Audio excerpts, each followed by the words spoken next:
Assalamualaikum warahmatullahi wabarakatuh. Saya di sini akan menjelaskan tentang lanjutan materi pada hari ini yang akan menjelaskan tentang kerajaan-kerajaan Islam di Indonesia dan peninggalan-peninggalan sejarah masa Islam di Indonesia. Tujuan pembelajarannya adalah siswa dapat mengidentifikasi kerajaan-kerajaan Islam di Indonesia. Siswa mampu mengidentifikasi peninggalan sejarah masa Islam di Indonesia. Kerajaan-kerajaan Islam di Indonesia. Kerajaan-kerajaan Islam dikenal dengan sebutan kesultanan dan rajanya disebut sultan. Kesultanan Islam di Indonesia diperkirakan mulai lahir sejak abad ke-13 Masehi. Berikut ini akan dibahas beberapa kesultanan Islam yang ada di Indonesia. A. Kerajaan Samudra Pasai merupakan kerajaan Islam pertama di Indonesia. Letaknya di daerah Laut Samuawe, pantai timur Aceh.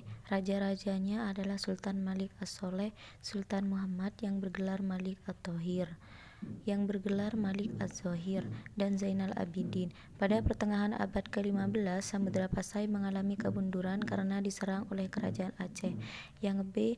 Kesultanan Aceh Darussalam didirikan oleh Sultan Ibrahim pada tahun 1514. Aceh berkembang pesat setelah Malaka dikuasai Portugis. Para pedagang Islam memindahkan kegiatan berdagang dari Malaka ke Aceh. Aceh mencapai kejayaannya pada masa pemerintahan Sultan Iskandar Muda pada tahun 1607 sampai 1635. Karena menjadi pusat agama Islam, Aceh sering disebut Serambi Mekah. Yang C. Kesultanan Demak terletak di pantai utara Jawa Tengah. Didirikan Raden Patah pada tahun 1478. Demak merupakan kerajaan Islam pertama di Pulau Jawa. Demak menjadi pusat kegiatan Wali Songo.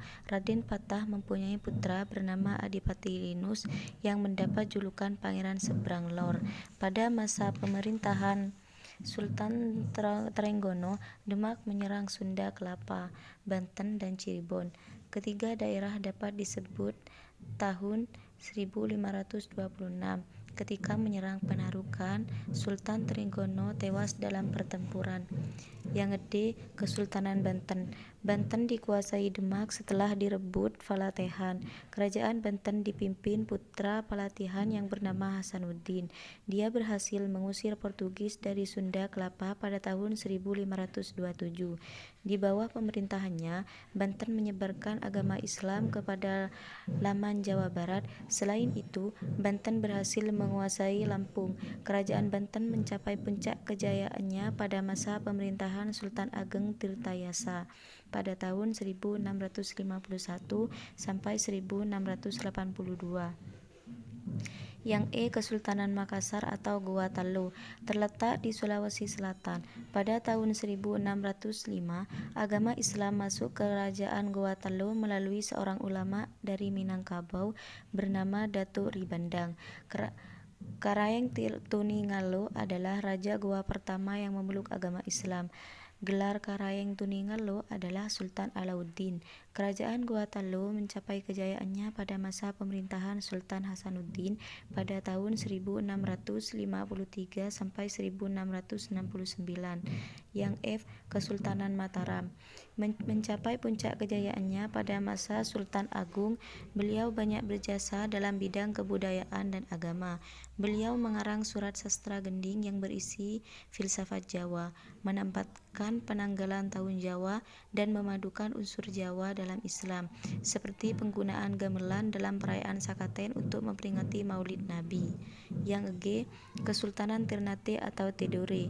Kerajaan Ternate dan Tidore terletak berdekatan. Keduanya menganut agama Islam sejak abad ke-16 Masehi. Ajaran Islam dibawa oleh para pedagang dari Malaka dan Jawa.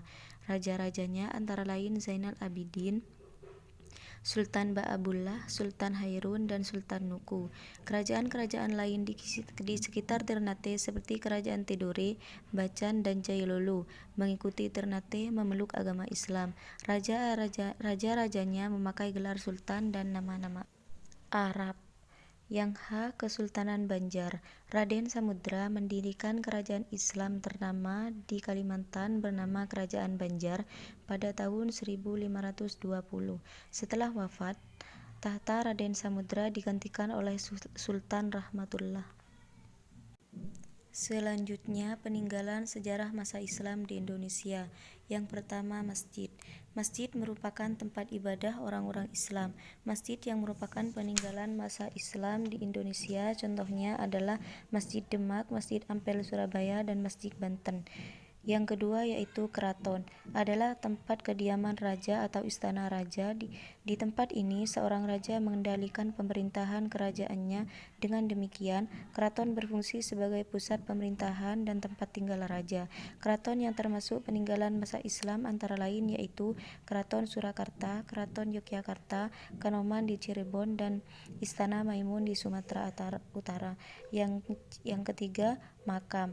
Makam kuno peninggalan masa Islam umumnya terdiri dari atas jirat, kijing, nisan, dan cungkup. Yang keempat adalah kaligrafi. Kaligrafi adalah menulis indah dan disusun dalam aneka bentuk menarik dengan menggunakan huruf Arab. Dalam dunia Islam, kaligrafi terdiri atas petikan ayat-ayat suci Al-Quran. Bentuknya beraneka macam, dari yang sederhana berbentuk tulisan mendatar sampai bentuk yang rumit seperti sebuah lingkaran, segitiga, atau membentuk suatu bangunan tertentu seperti masjid. Beraneka ragam hias kaligrafi dapat kita temukan pada dinding masjid atau batu nisan. Selanjutnya, karya sastra. Berdasarkan corak dan isinya, karya sastra peninggalan masa Islam di Indonesia ada beberapa jenis. Yang pertama, babad. Babad adalah karya sastra berupa cerita berlatar belakang sejarah. Karya ini biasanya berupa cerita semata daripada uraian sejarah yang disertai bukti-bukti dan fakta. Contoh, Babad Cirebon, Babad Tanah Jawi, dan Babad Kianti. Yang kedua yaitu hikayat. Hikayat adalah karya sastra berupa cerita atau dongeng yang dibuat sebagai pelipur lara atau pembangkit semangat. Contohnya hikayat Hang Tuah dan hikayat Raja-Raja Pasai. Yang ketiga yaitu suluk. Suluk adalah kitab-kitab yang berisi masalah gaib, ramalan tentang hari baik atau buruk, dan makna atau simbol tertentu yang dihadapi manusia. Suluk-suluk tersebut merupakan bagian dari ajaran tasawuf. Suluk merupakan karya sastra tertua peninggalan Kesultanan Islam di Indonesia. Contohnya Suluk Wijil, Suluk Malang Semirang, dan lain sebagainya. Yang keempat, syair. Syair adalah puisi lama yang setiap baitnya terdiri atas 4 baris yang berakhir dengan bunyi yang sama. Contohnya, syair perahu dan syair si burung pingai karya Hamzah Fansuri. Selanjutnya, seni pertunjukan. Seni tari. Salah satu tarian yang merupakan peninggalan dari masa Islam adalah tari Saudati atau tari Saman dari Aceh.